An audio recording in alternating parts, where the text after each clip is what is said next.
Universidad del Valle de Guatemala. Excelencia que trasciende. Gusto realmente estar acá. Bueno, entonces ahora vamos a hablar un poco sobre la fuerza que está detrás de todas las observaciones astronómicas de las que hemos estado hablando, y es pues la fuerza de gravedad.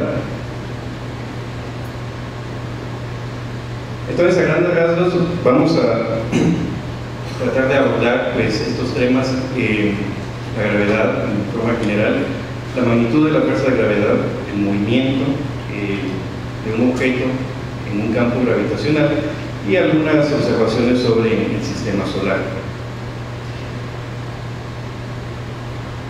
Entonces, la primera pregunta que uno se podría hacer es, bueno, ¿qué es la gravedad? Lo interesante es que la gravedad, la fuerza de gravedad, siendo una de las cuatro fuerzas fundamentales de la naturaleza, siendo la más débil de todas, es la más obvia de todas, ¿sí? Porque está con nosotros todos los días desde nuestra vida, ¿no? Desde que nacemos hasta que morimos. Solo el hecho de sentir nuestro propio peso, ¿verdad? El hecho de cargar una maleta, una pesa, ¿verdad? Ya es un recordatorio de la inminente presencia de la fuerza de gravedad. Es algo de lo que no nos podemos escapar, ¿verdad? Y eso es, pues, para mí es algo que lo hace pues, muy interesante. Entonces, la primera observación sobre la fuerza de gravedad es pues, que los objetos caen en el suelo. Ahí es donde nos damos cuenta nosotros que hay algo que está jalando a los objetos, en este caso, hacia el centro de la Tierra. Y aunque parece muy trivial, ¿verdad? No fue sino hasta que apareció Galileo, ¿verdad? Cuando empezó a hacer experimentos tirando objetos desde la Torre de Pisa, como recuerdan las historias. Y entonces Galileo ya intuía, ¿verdad?, que todos los objetos realmente caían con la misma aceleración, no importaba si era una bola de acero o era una pluma, ¿sí?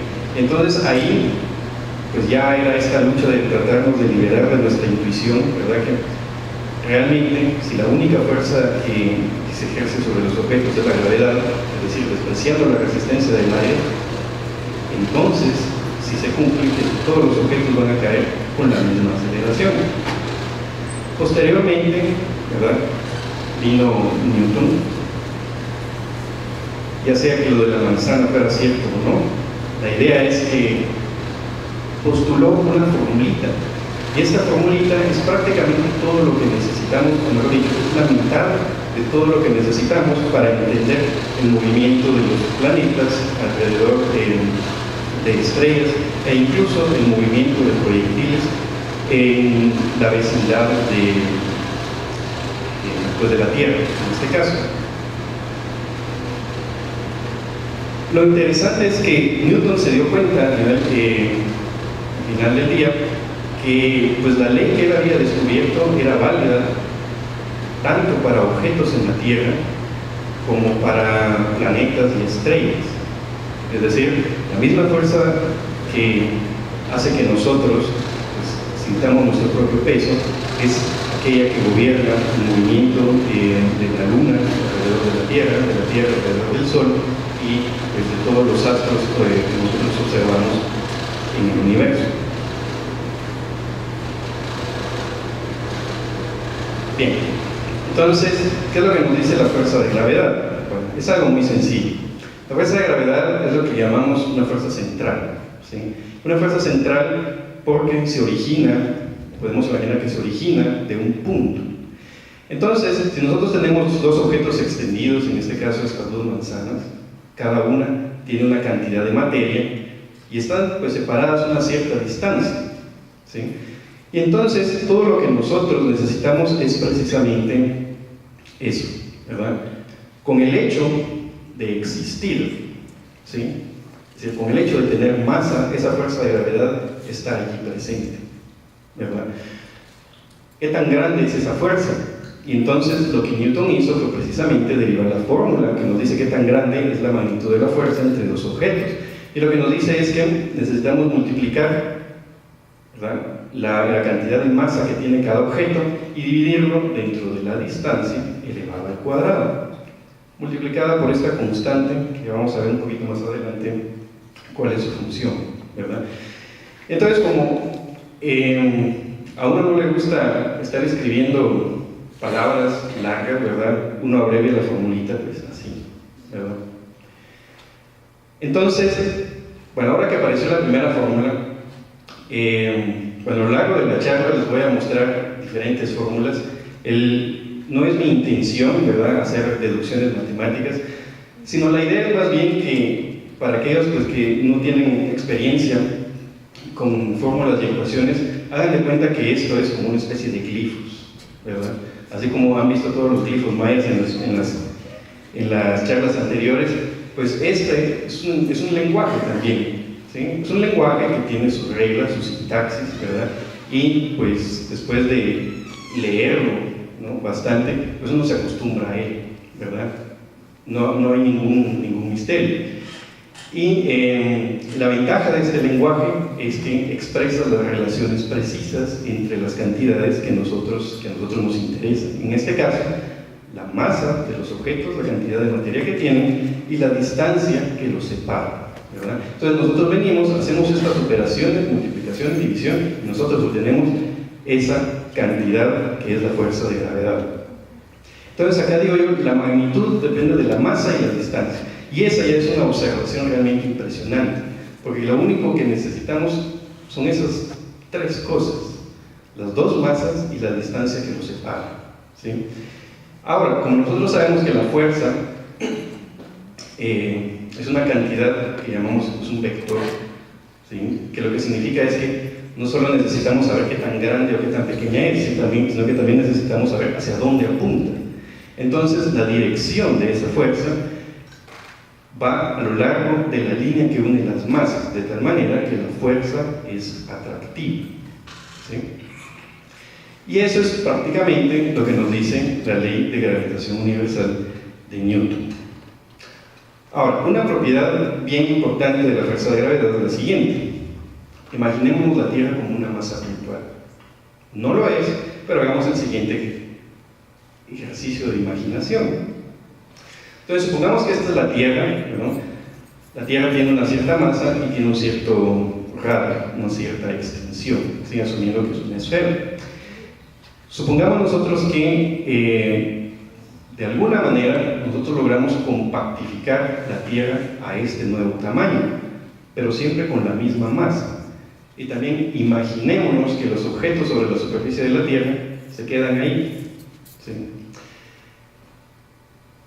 La pregunta es, ¿será que la fuerza que experimenta un objeto acá en este caso es igual a la fuerza que experimenta acá en este otro caso? ¿Qué dirían ustedes? Exactamente, es la misma fuerza, ¿verdad? ¿Por qué? Pues porque la masa sigue siendo la misma, la distancia sigue siendo la misma, ¿sí? Y eso es todo lo que uno necesita en esa formulita. Entonces uno podría continuar el experimento, ¿verdad?, y hacer que la Tierra se comprima a una dimensión muy pequeña, ¿verdad?, y tratarla como una masa puntual. Y en ese caso nos estamos dando cuenta que lo que llamamos la distancia entre los objetos ya tiene implícita la idea de que, por ejemplo, la Tierra, que es un objeto extendido, medimos su distancia desde un centro, ¿verdad? Es como que si midiéramos las distancias del centro de los objetos, que al final de cuentas es lo que llamamos un centro de masa, ¿verdad?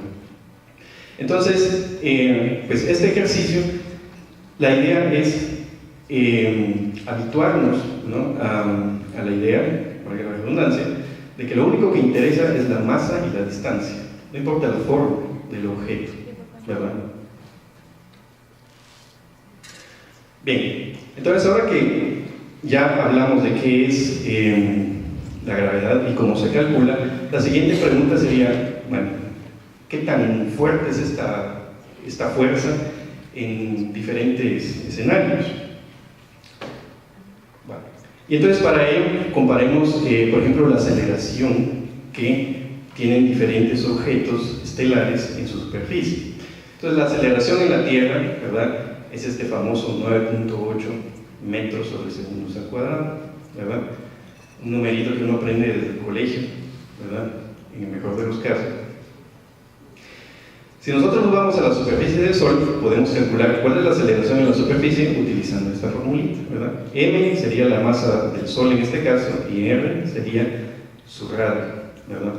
Y entonces sucede que en el Sol la fuerza de gravedad es, perdón, no la fuerza de gravedad, la aceleración de la gravedad es 28 veces mayor que en la Tierra, ¿sí? Entonces estos numeritos pues, son una combinación de qué tanta masa hay y qué tan grande es la extensión del objeto. Si nosotros nos fuéramos a la superficie de la Luna, nosotros veríamos que acá la aceleración de la gravedad es 0.16 veces la de la Tierra, ¿sí? Entonces por eso es que ven que en los videos de la Luna, ¿verdad?, la gente da un saltito y pareciera que realmente avanza como si no pesara, ¿verdad? Por el contrario, si nosotros nos fuéramos a Júpiter, por ejemplo, bueno, Júpiter es un planeta gaseoso, ¿no?, pero si pudiéramos caminar sobre la superficie de Júpiter, ahí la gravedad es 2 veces y media la de la Tierra, ¿verdad? Es decir, nosotros sentiríamos nuestro cuerpo poco más de 2 veces más pesado de lo que es. Y entonces ahí, ¿verdad?, cuando ustedes ven una película de ciencia ficción en donde aterrizan en un planeta X, ¿verdad?, pónganse a pensar que no necesariamente tiene que tener la misma gravedad que hay en la Tierra. La gente podría avanzar 10 metros de un solo saltito, o pudiera ser que fuera tan grande que ni siquiera podrían levantar su propio peso, ¿verdad? Bien, si ahora nosotros hablamos de la magnitud de esta fuerza, o sea, ya la fuerza en sí, volvemos otra vez a la formulita de Newton. Entonces, por ejemplo, si nosotros comparamos diferentes casos de objetos de masa estelar, planetaria, la fuerza con la que se atrae la Tierra a la Luna es este número, ¿no? Este N es Newton, pues la unidad de fuerza, ¿verdad? Entonces acá, para los que no están acostumbrados a esta notación, ¿verdad?, esta notación científica, lo que esto significa es que 1.98 va multiplicado por un 1 seguido de 24 ceros, ¿sí? Y esa es la cantidad, o esa es la magnitud de la fuerza de la atracción entre la Tierra y la Luna. De nuevo, es un juego entre la masa de la Tierra, la masa de la Luna y su distancia de separación. Veamos los demás. Bueno, acá olvidémonos del primer número y veamos este 10 que está acá con el exponente, o sea, el orden de magnitud de la fuerza. Entonces, por ejemplo, 10 a la 24 es un 1 seguido de 24 ceros, 10 a la 22 es un 1 seguido de 22 ceros. Entonces, por ejemplo, la fuerza de atracción entre el Sol y la Tierra es 10 a la 22, o sea, 100 veces más pequeña que la fuerza de atracción entre la Tierra y la Luna, ¿verdad? Entonces uno pensaría, pero el Sol es muchísimo más pesado, más masivo que la Tierra y la Luna juntas, sí, pero está muchísimo más lejos, ¿no? Entonces es de nuevo esta conjugación del producto de las masas y la distancia. Luego, la fuerza de atracción que ejerce el Sol sobre Júpiter y viceversa es 10 a la 23. Entonces uno diría acá, 10 a la 23 es 10 veces más grande que la atracción entre el Sol y la Tierra. Y de nuevo, pero Júpiter está mucho más lejos de la Tierra que el Sol, ¿sí? Pero Júpiter es más masivo que la Tierra, ¿sí? Y entonces, ¿verdad?, esa combinación de factores nos da pues, esta magnitud de fuerzas. Finalmente, ¿verdad?, como ya dijimos que el único requisito que necesitamos cumplir para que exista fuerza de gravedad es que los objetos tengan masa, y por definición todo lo que existe tiene masa, ¿verdad? Entonces, esto que es Júpiter y la Tierra, que están ahí en el sistema solar, también se atraen gravitacionalmente, ¿no? Y podemos calcular esa fuerza. En este caso es del orden de 10 a la 18, o sea, un 1 seguido de 18 ceros. Si nosotros comparamos esta fuerza de Tierra-Júpiter con Sol-Tierra, vemos que el Sol ejerce una fuerza que es 10.000 veces más grande de la que Júpiter jala a la Tierra, ¿sí? Y entonces estos numeritos son una buena justificación de por qué los movimientos individuales de los planetas son debidos prácticamente a la fuerza solar, porque las fuerzas entre los planetas son del orden más o menos de 10.000 veces más pequeñas, ¿sí? Finalmente, un ejemplo más terrenal, la fuerza de gravedad entre una montaña y una persona, ¿sí? Entonces supongamos que la montaña es el volcán de agua, y de hecho esa estimación acá la hice suponiendo que la montaña fuera el volcán de agua, ¿no? Y acá realmente Internet es una maravilla, ¿verdad? Porque uno va a ver en Internet cuál es la altitud del volcán de agua, cuál es la la altitud de la base del volcán de agua, van a Google Maps y miden la base del cono, pueden calcular el volumen, van a la Wikipedia, cuál es la densidad de la Tierra, con eso calculan la masa, ¿verdad? Y luego aplicamos esta fórmula, ¿sí? Y la fuerza es del orden de 10 a la menos 8. ¿Qué significa eso? 10 a la menos 8 es 0.7 ceros y un 1. ¿Sí? O sea, este es un número muy pequeño. Entonces, cuando nosotros comparamos las fuerzas que hay entre objetos de masa común y corriente, o sea, a nuestra escala habitual, vemos que estas fuerzas son extremadamente pequeñas y por eso es que no las sentimos, ¿sí? O sea, por eso es que yo no siento que la laptop esté atrayendo gravitacionalmente el micrófono, ¿verdad? Porque la fuerza es demasiado pequeña, ¿sí? A eso es a lo que nos referimos con que la gravedad es muy débil, porque para que yo pueda sentir en mi mano el peso del micrófono, necesito debajo de él todo el planeta Tierra jalando hacia abajo, ¿verdad? Disculpa, dijiste que todo tiene masa. Sí. ¿No es correcto? Depende. Masa o energía, ¿no? Pues, o sea, invocando a Einstein, pues la equivalencia de materia y energía implica una y la otra, o viceversa.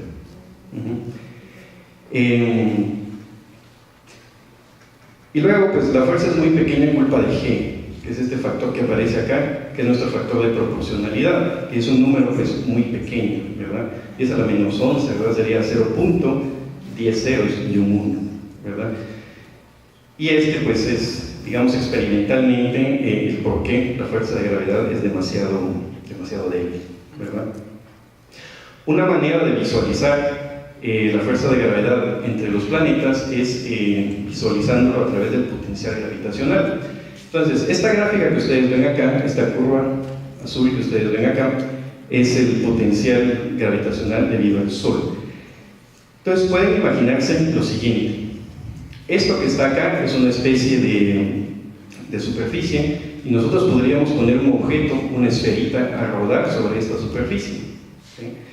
Mientras, por ejemplo, si la ponemos acá, es obvio que va a rodar inmediatamente hacia abajo, pero si la ponemos aquí bien lejos, pues ahí la pendiente de esa superficie es bien liviana, entonces va a empezar a rodar, pero bien lentamente, ¿no?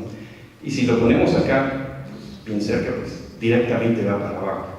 Y entonces, lo que vemos acá es que la fuerza viene siendo como la pendiente de la recta tangente, en este caso, a esta curva. Entonces, el Sol el potencial del Sol tiene esta forma, es lo que llamamos un pozo de potencial, porque intuitivamente vienen los objetos y caen al Sol, ¿verdad? Y entonces cada planeta también tiene un pozo de potencial, obviamente más pequeño, porque son menos masivos que el Sol. Entonces la pregunta es, ¿qué pasaría si nosotros superponemos todos los pozos de potenciales de todos los planetas? Entonces, en la escala acá abajo, la escala está en unidades astronómicas, ¿no? Astronomical units, y una unidad astronómica es la distancia del Sol a la Tierra. O sea que la Tierra estaría acá, en 1. ¿Sí? Acá en 0 está el Sol y en 1 está la Tierra. Entonces, para esto, obviamente, tenemos que suponer que los planetas están alineados en línea recta, y eso es bien interesante. ¿Sí?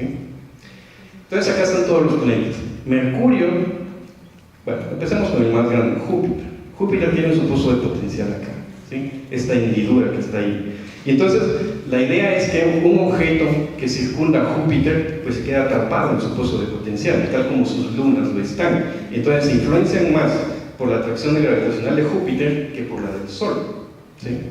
Urano, que es el que está aquí de último, ¿no? Está bien lejos y pues apenas siente una atracción gravitacional. Pero por ejemplo Mercurio es pequeño y está bien cerca del Sol, está acá en esta parte. Entonces está como que ahí queriendo empezar a rodar, si nosotros lo quisiéramos ver así, ¿verdad?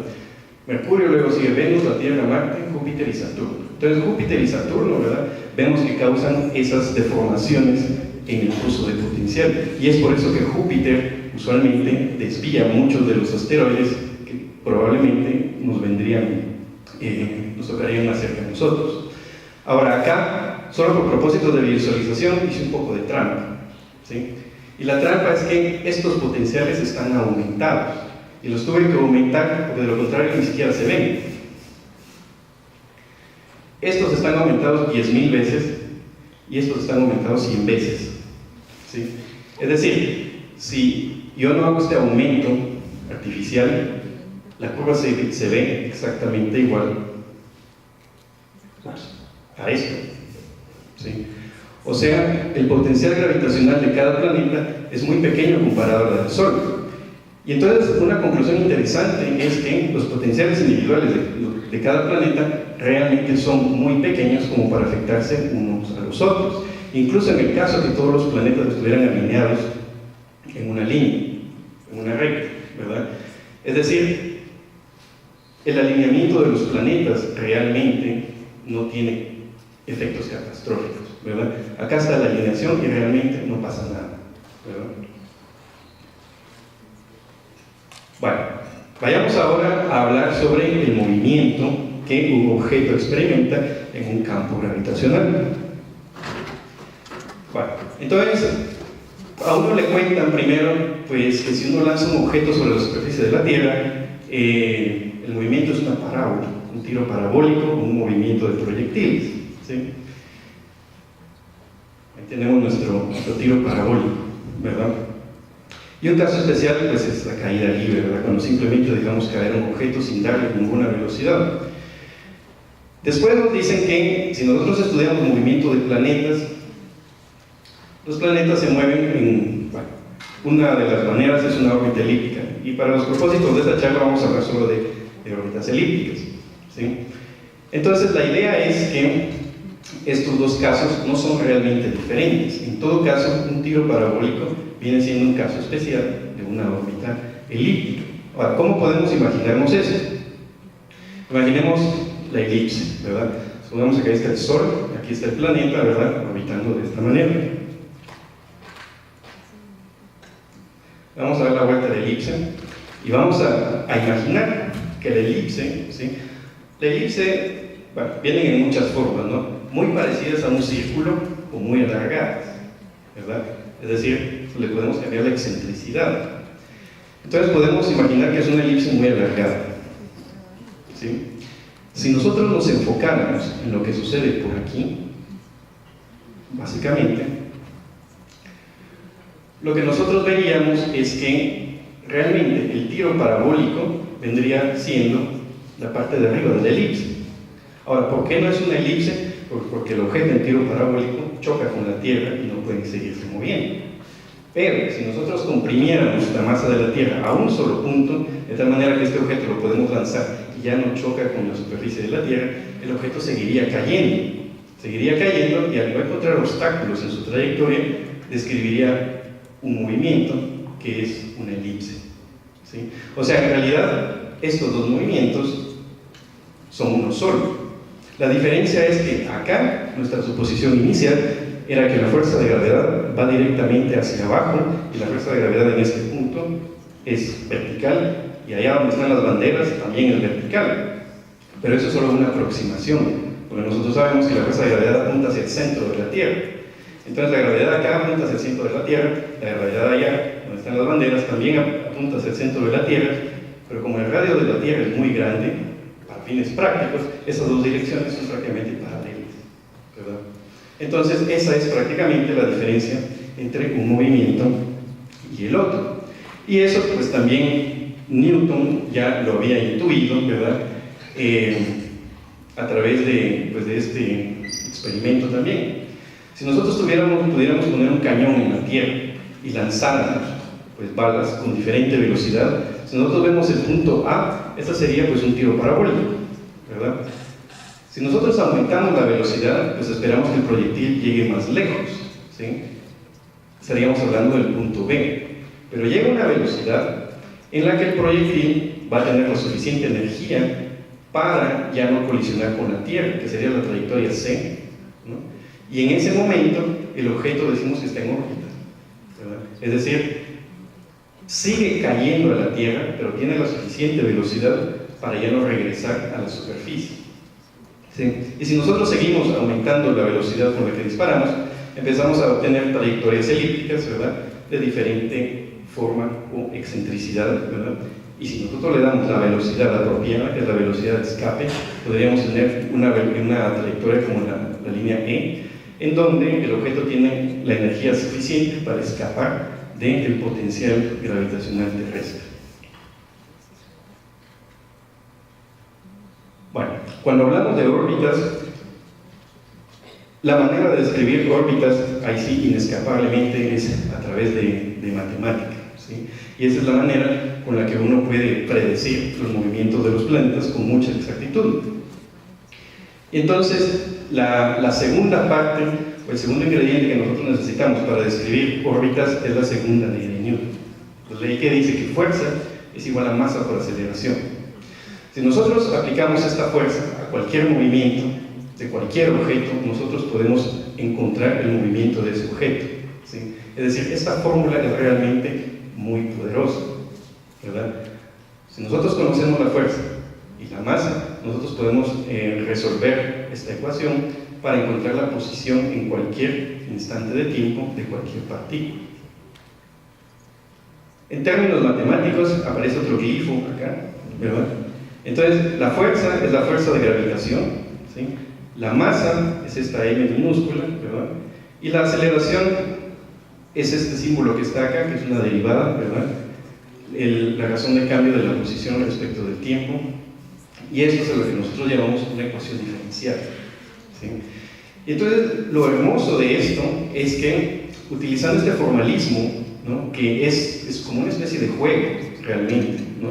El hacer álgebra y hacer matemática es una especie como cuando uno juega el jueguito este de cartas solitario, ¿sí? Que uno empieza con un montón de cartas y uno se tiene que deshacer de ellas, pero uno no se deshace de ellas tomándolas todas y poniéndolas, ¿no? En la posición final, sino que hay un montón de reglas, ¿no? Un montón de reglas que ya no me recuerdo, ¿verdad? Pero algo así de que hay que irlas ordenando por número, y cuando ya tengo cierto patrón de números ya puedo agarrar todo ese bloque e irlo bajando y puedo pasar cartas de un lugar a otro, ¿verdad? O sea, son las reglas del juego, ¿sí? Una vez que uno conoce las reglas del juego, el juego se hace bien fácil. Igual es con esto. Una vez que uno conoce las reglas del juego, resolver esta ecuación es bien fácil, ¿sí? Entonces, si uno sigue pues, las reglas de este juego, resulta ser que las ecuaciones se resuelven de la siguiente manera. Primero, necesitamos especificar cómo vamos a localizar el objeto alrededor de la trayectoria. Y la manera es, nosotros ponemos el Sol en este punto de acá, que es el punto cero. La manera de ubicar a nuestro planeta, que está aquí, va a ser midiendo la distancia del Sol al planeta y midiendo este ángulo que hace con este eje arbitrario que nosotros colocamos acá. Entonces decimos que nuestras coordenadas son polares y le llamamos R y la letra griega phi, ¿sí? Y entonces las ecuaciones, resulta que hay una ecuación para cada coordenada. Cada coordenada cumple con una ecuación. Entonces la ecuación para phi, ¿verdad? Cuando hacemos el jueguito este de la ecuación diferencial, resulta ser que aparece este símbolo, otro glifo ahí, ¿verdad? Y este símbolo es muy importante, porque al igual como con las cartas, ¿no? Cuando uno tiene una combinación específica de las cartas, uno dice, esto es una, ¿cómo se dice?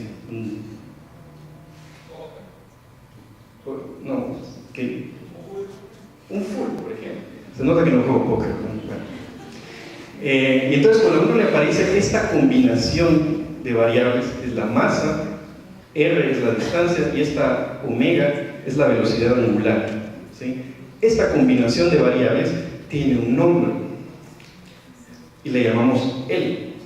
¿Por qué L? Bueno, esta L significa momentum angular y es una cantidad bien fundamental en la física. Y entonces este símbolo que está acá, que dice que es igual a 0, lo que significa es que esta cantidad en rojo, que es igual a L, es constante, ¿sí? Esta combinación de la distancia por la velocidad angular es constante. Entonces acá está lo que significa cada una de estas letras, ¿sí? Entonces estas se las pongo acá realmente para ejemplificar pues, el juego este del álgebra y de la física, ¿no? De una vez que uno conoce las reglas del juego, ¿no? Uno puede ir deduciendo cosas. El hecho de que esta cantidad sea constante nos dice nos da una gran cantidad de información. Porque esta cantidad L, que es el momento angular, la podemos representar como una flecha, acá un vector en 3 dimensiones. El hecho de que un vector sea constante quiere decir que no cambia su magnitud y no cambia su dirección. Es decir, que en cualquier momento la partícula se mueve en esta trayectoria roja, y para que L sea constante, eso implica que la partícula se tiene que mover en un plano, ¿sí? Y entonces, de esta ecuación es que nosotros deducimos que los planetas se mueven en órbitas planas, en este caso elipses, ¿sí? Y entonces acá, ¿verdad?, de la primera ecuación sacamos esta pieza de información. Los planetas no se mueven en órbitas caóticas ni hacen lo que quieren, sino que se mueven en una elipse y en un plano, ¿verdad? El planeta se mueve en un plano, ¿verdad? De esta ecuación también sale automáticamente la segunda ley de Kepler. Kepler descubrió esta relación en base a mediciones, pero acá sale en forma matemática. Y también es otro truco del jueguito de la matemática, ¿no? Porque si nosotros ya sabemos esto, ¿no?, que esta combinación es igual a una constante, si nosotros dividimos esto dentro de 2m, esta cantidad que queda acá, que uno podría decir, bueno, ¿y eso qué diablo significa? Tiene un significado bien especial. Si nosotros a lo largo de la trayectoria tomamos el punto A y luego el planeta se mueve al punto B y calculamos el área de esta región sombreada, ¿no?, uniendo los puntos A, el Sol y B a lo largo de la trayectoria, y medimos cuánto tiempo se tarda en ir del punto A a B, resulta ser que cuando el mismo objeto pasa del punto C a D, de C a D tiene una velocidad más grande, ¿no?, porque se movió una distancia más grande, pero el área en este caso es igual al área de esta otra figura, ¿sí? Es decir, esta cantidad que está acá, nosotros precisamente la reconocemos como la razón de cambio de esta área que barre la línea que une el planeta y el Sol. Y esa es precisamente la segunda ley de Kepler, que el planeta barre áreas iguales en tiempos iguales. Y esa es otra pieza de información que nos dice el planeta no se está moviendo acá a velocidad constante, ¿sí?, ni a la velocidad que se le da la gana, sino que cuando está más lejos se mueve más lento, cuando está más cerca se mueve más rápido, pero de tal manera que estas áreas en cualquier par de puntos a lo largo de la trayectoria sean siempre iguales, ¿sí? La velocidad de cambio del área es constante. Bueno, luego dijimos que teníamos otra ecuación, la ecuación para E. Esta requiere también más reglas del juego para poderse resolver, es un poquito más larga, no se los voy a mostrar, pero la solución es esta fórmula que está acá. Entonces nos da la distancia del Sol al planeta en términos del ángulo que nosotros medíamos. Esta E nos dice qué tan alargada o qué tan circular es la elipse, y depende de la cantidad de energía y de la cantidad de momento angular que lleva esta partícula, ¿sí? Y es lo que llamamos excentricidad. Si nosotros graficamos esta formulita, adivinen qué obtenemos. Pues obtenemos una elipse, ¿sí? Y entonces con estas fórmulas acá, nosotros tenemos una descripción cuantitativa, ¿verdad?, de la posición de los objetos, de un objeto alrededor del Sol en cualquier instante del tiempo. Bueno, hasta el momento entonces hemos hablado de cómo se mueve un objeto alrededor del Sol, ¿sí? ¿Qué pasa cuando tenemos todo un sistema solar? Entonces, en un sistema solar las cosas se nos dificultan un poco, ¿sí?, porque ya no es solo el Sol y el objeto, sino que también son los objetos circundantes, que también ejercen fuerzas los unos sobre los otros. Y entonces, si nosotros quisiéramos deducir una fórmula que nos diera las posiciones de los planetas, nos encontramos con que no existe tal solución en el caso de más de dos objetos. En todo caso, las órbitas ya no son elipses perfectas, sino que se introducen perturbaciones, ¿verdad? Entonces podemos seguir utilizando las fórmulas anteriores, pero si nosotros queremos un grado de precisión, ¿verdad?, para localizar objetos en el cielo a través del orden de arcosegundos, Necesitamos tomar en cuenta que existen otros planetas también empujándose y jalándose unos con otros.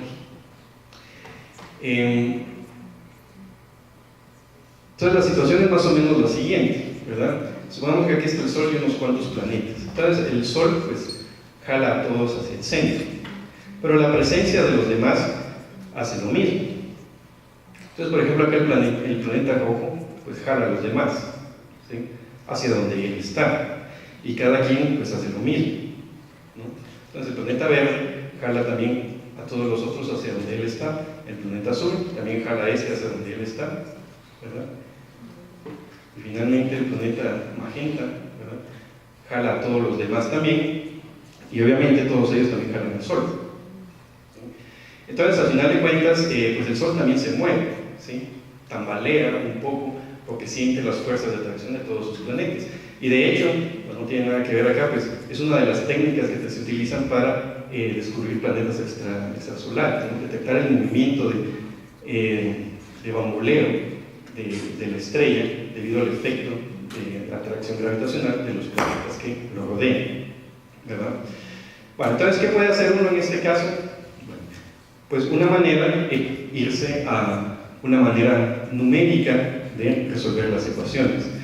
Entonces, hay muchos métodos numéricos, ¿verdad?, que son como una especie de recetas que uno sigue, ¿verdad? Lo único que necesita uno proveer son posiciones y velocidades en un cierto instante de tiempo de todos los objetos involucrados. Entonces, utilizamos una computadora y nuestras ecuaciones, y lo que obtenemos es una simulación. Entonces, acá voy a cambiar un poquito de modalidad para mostrarles una de estas simulaciones que realmente es muy sencilla.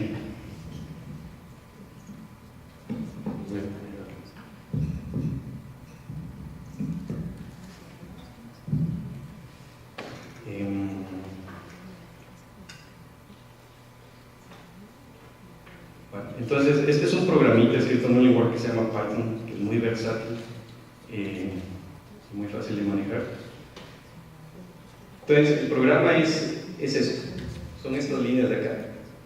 Y es todo lo que necesitamos para hacer una simulación básica, ¿verdad?, sencilla, del sistema solar, pero que captura pues, lo esencial de los movimientos elípticos de los mismos. Entonces, yo vengo y corro la simulación.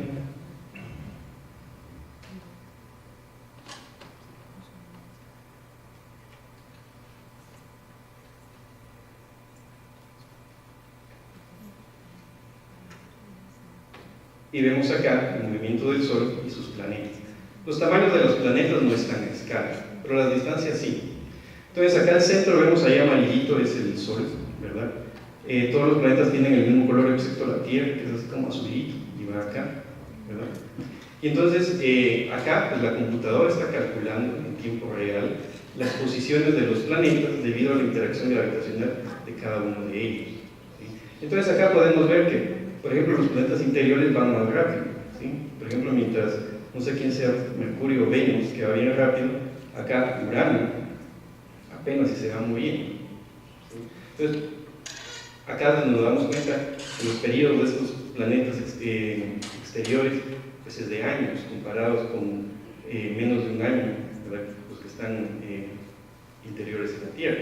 Menos de un año, ¿verdad?, los que están interiores en la Tierra. Entonces, si nosotros hacemos para esto, vamos a hacer un zoom dentro de los planetas interiores. ¿Y todavía tiene todas las elípticas en el mismo plano? Sí, una de las posiciones acá es que todas están en el mismo plano, ¿verdad? Sí, obviamente eso lo hace muchísimo más sencillo de simular. Entonces acá tenemos el Sol que está acá. Este es Venus, acá rojo, y la Tierra que está acá azul, ¿verdad? Y no sé si alcanzan a ver la trayectoria roja.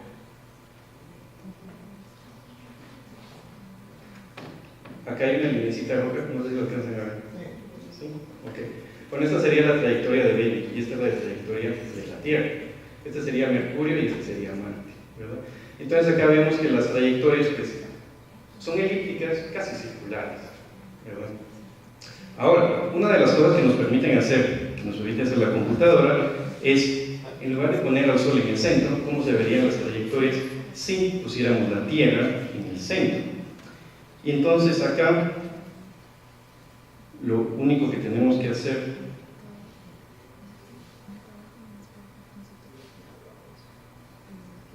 cambiar un solo parámetro, es decir, que en el centro sea ahora la Tierra, y volvemos a correr exactamente la misma simulación.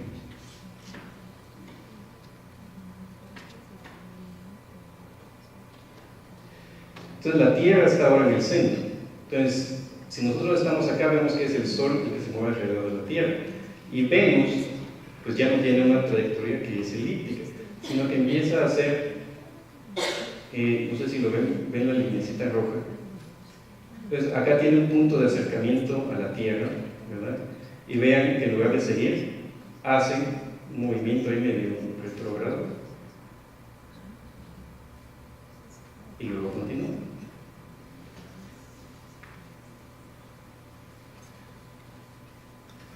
Y entonces es por eso que explicar las trayectorias de los planetas desde la Tierra es realmente complicado, porque hay que empezar a explicar por qué no se siguió moviendo en una dirección sino que regresó, ¿sí? Y es porque estamos describiendo el movimiento combinado de dos elipses, el de la Tierra y la de Venus, ¿verdad? Regresando acá ya para terminar, ya que hemos estado hablando de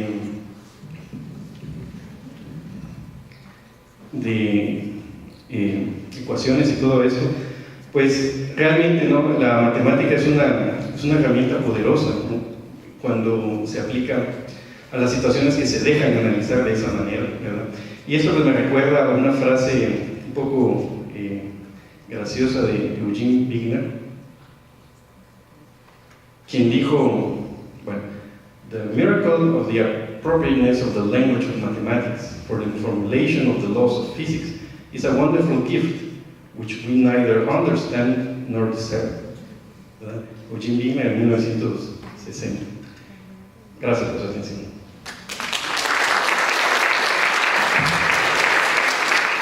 Universidad del Valle de Guatemala. Visita nuestra página web www.uvg.edu.gt.